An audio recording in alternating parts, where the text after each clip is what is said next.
Hello and welcome to the show. I'm sure today some of you are going to wonder why is Tavishima going on about startups and tech and stuff like that. It's because I spend a lot of time on LinkedIn these days, like I mentioned, and there's lots of chatter on LinkedIn about these kinds of topics. And then also, these are the sorts of topics that are kind of trendy in news from other Nigerian podcasts or other African podcasts. For instance, I listen to, I think it's called Afrobility. Then I think there's the NESG something something podcast. I can't remember what it is. Just Google or whatever player that you use, just type in these key terms, you should be able to find it. So NESG, I can't remember if that's the Nigerian Economic Summit Group or something like that.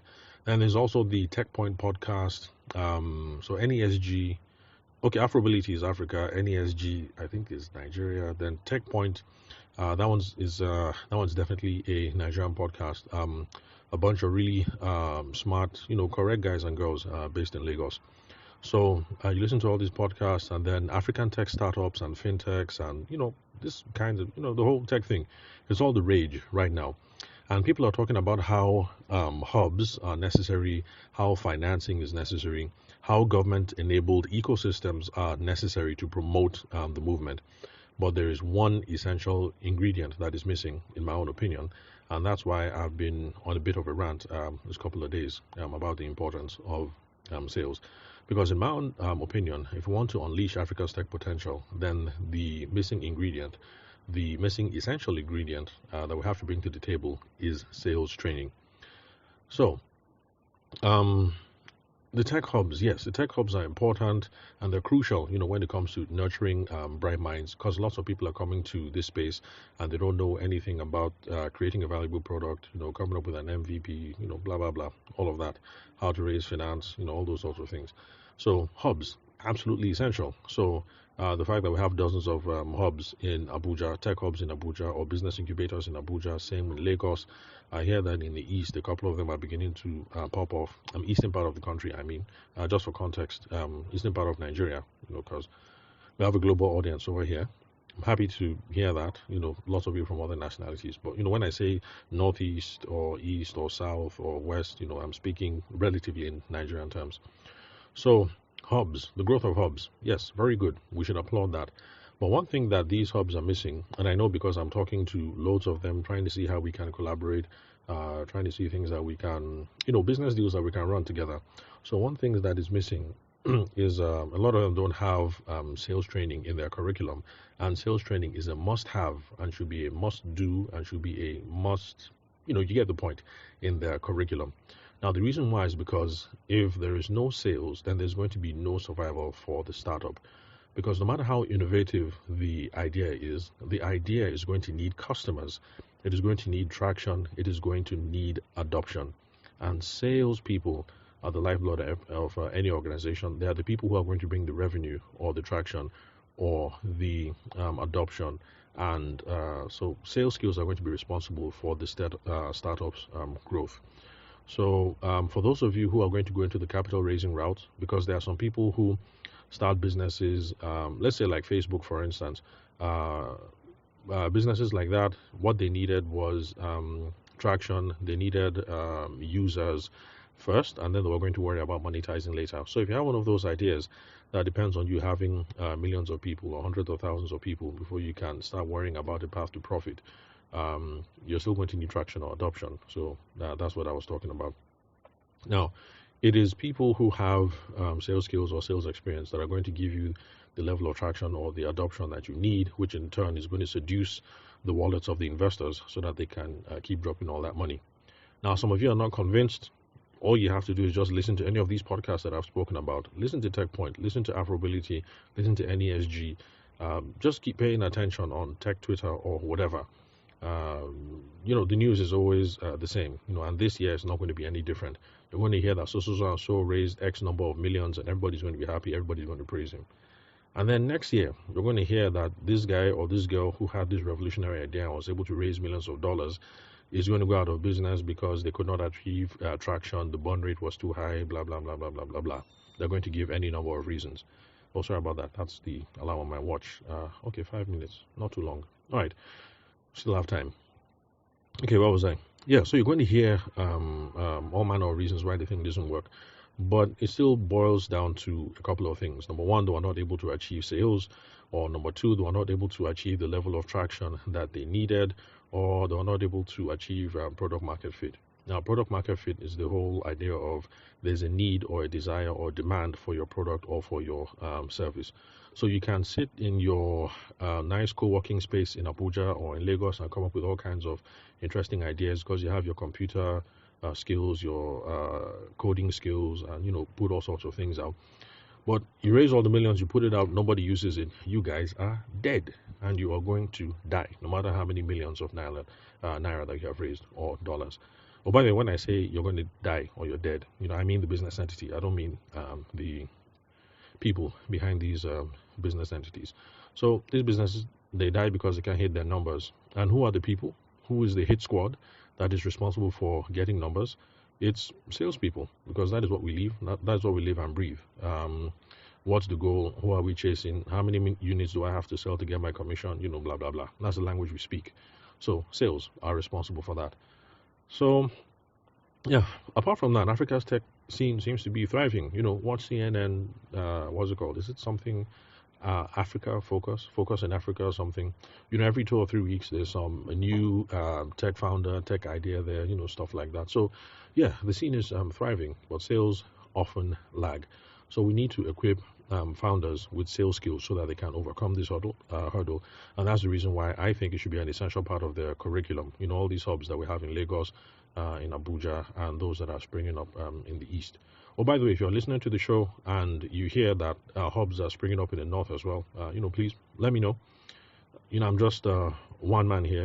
I don't know everything, so I don't know what's going on all corners of the country. So sales skills are needed to build a sustainable business. So if hubs, sorry, excuse me. So if hubs are able to integrate sales training, sorry, excuse me, after effects of the sore throat. So where was I? Yeah, so if they're able to integrate sales into the curriculum, then they can empower founders to build businesses that not only have great products, but then they know how to get them into the hand of the customers. Because, like I hinted, it's one thing to say, Python, this code, that code, this, you know how to do Web3. In fact, that's another one. Yeah, every time, there's a business conference or something in Abuja. Well, not every time, but you see them once in a while, maybe every 3 or 4 months. Boys and girls putting together Web3 conference. So everything is Web3 now. So yeah, it's good to know your Fortran is dead. People haven't done Fortran since in the last 20 years, I think. Anyway, you get the point. I'm not a tech person. So your Python code, your this code, your Web3. It's enough to design that, yes. But getting it into the hands of everyday people like me, my brothers and sisters, or friends, co-workers, stuff like that. That's another skill altogether. Let's see. Okay, so sales skills are not just for sales people. I'm hoping that if you've been listening to me ranting this last 3 or 4 days, I hope you've been able to appreciate, especially if you're part of the tech ecosystem, that salespeople can benefit from sales training. Founders will benefit from sales training because they have to pitch to investors. Developers are also going to benefit from sales training because they are the ones in the beginning anyway, before you get a full-fledged sales team, who have to explain the products to potential customers. And this is something that you people in the tech space really, really need. Because people follow me, I follow back, I engage them in a conversation, and I'm trying to understand exactly what these people do. And they talk about Web3, this, that. Like, I don't know what Web3 is. And, I ask 2 or 3 questions, and then next thing they send me a PDF that has even more, plenty tech lingo in it. Like, I didn't understand the simple conversation we're having. How am I supposed to understand this PDF? I'm an everyday, ordinary guy. I don't know what Web3 is. So if you're going to approach people in the market and you're going to be talking about backward integration, this Python code, that Web3, this, that. I mean, how are you going to get people to use your products? So developers, they really, really need this training. They need to be able to figure out what people find valuable, the problem that they're trying to solve, And they also need to, okay, second alarm, 10 minutes. Okay, so they also need to be able to communicate in terms of, what everyday people have. So yes, Tech 3. Yeah, it's important. You guys are doing, sorry, not Tech 3, Web 3. But you need to be able to understand what people value, um, the problem that Web 3 is going to solve, and then speak in terms of the problem that is being solved, not in terms of the tech that you are touting. So yes, I understand. Web3, it's cutting edge, it's 2024, it's modern, and you should be proud of that. So my Nigerian brothers and sisters, yes, you guys should be proud that you are currently using tech, software, lingo, everything that is up to date. But when it comes to making sure that people use those products or services, not everybody's as caught up to speed as you are. And I'm a reasonably educated guy, I think, by Nigerian standards. I'm a reasonably educated guy. But the thing is, when you guys start talking Web3 and in terms of all that technical lingo, when you're talking to people like me or my mom, and I'll say we're reasonably educated, or my wife, you just lose us. So we need to learn to speak in terms of benefits and what people value and things like that. So sales skills will help you have much more effective conversations. And the effective conversation is purely ones that happens on the other person's terms. So if you're the founder, you're speaking to investors, you're speaking in terms that they understand their values, the kind of returns that they are looking for, things like that. Developers, you're talking to potential customers, you're going to be able to talk in terms of things that are valuable to the client and not using the jargon of the trade.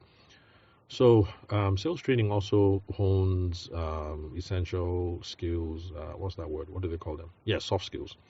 So, soft skills like communication, negotiation, resilience, these are valuable assets for any kind of entrepreneur, whether you sell chickens or whether you sell cement blocks or whether you're in the tech ecosystem or not. Now, before I sign off, contrary to what you guys believe, you guys and girls, well, mostly guys anyway, when I talk about these sorts of things. So, contrary to what you guys and girls believe in the tech world, great products don't sell themselves. Stop believing that because this thing is top notch, it's the greatest tech in the world, is blah, blah, blah, blah, blah, it's revolutionary. That doesn't mean that this thing, whatever you're working on, is going to sell itself. And stop using the excuse of the iPhone. The iPhone needed salesmanship from the stage. That is what what's his name? Jobs was doing on the stage. That is salesmanship from the stage. So I talk about sales in terms of personal selling. That is where you're having one-to-one communications. But then there are different aspects of the sale. There are people who sell exclusively using copy. So you're sending emails, sending emails or crafting text for advertisements and then stuff like that. So salesmanship is exercised across a variety of media. And then there's also selling from the stage, which is what Jobs was doing. And now that Jobs is no more, that is also what his predecessor, I can't remember his name, the dude with the glass. Okay, well, they both wore glasses. Well, and if you're familiar with the space, you know who I'm talking about. That is what they're doing. Salesmanship from the stage. So stop talking about iPhone, please. The iPhone did not sell itself. People did, and people who are versed in sales or certain aspect of salesmanship or saleswomanship, if that's not politically correct these days. So, if we want to drive Africa's tech revolution forward, we need sales. It is true that we need to recruit all the bright, enterprising young men and women of the continent to achieve the vision. You guys remember the time when I spoke about how I was talking to this undergrad from Afe Babalola University who was studying, what was it called? Mechatronics. Yes, studied mechatronics. And there's lots of bright people coming into this space. But recruiting these bright young men and women is the beginning, but it's not the end. We also have to equip them with everything that they need. So they need the ecosystem, and it's good that the government is going to be able to create an enabling environment. And they need the tech skills so that they can create these wonderful ideas that they're working on. But then ultimately, they're also going to need training in sales. So for those of you who are responsible for shaping the policy environment, maybe because you're in big business or you're in government, or for those of you who are closer to the ground, coming up with the hubs and stuff like that. Do not forget sales training when it comes to the arsenal that you're putting forward. So thank you very much for your time and attention. Let me wrap it up now because I've been ranting for 15 minutes. Yeah, please follow and connect with me on what's that thing called? LinkedIn. Yes. So connect with me on LinkedIn. My name is Tabashima Ayede. I'm the host of the show. You can confirm the spelling of my name and the email address from the link where you're currently listening to this episode. Also connect with me on WhatsApp. My number is 080-6466-2140. The country code is +234 for those of you who are hitting me up outside the shores of Nigeria. So thanks for your time and attention. I'll catch you guys at the next recording. And don't worry, I haven't forgotten that we had a series of questions that I still haven't addressed. Let me just get these rants out of the way. Then I'll go back to the regular list of questions for the average Joe or the average Jane who is not so concerned about things from a macro economic point of view. So thanks for your time and attention. I'll catch you guys at the next episode.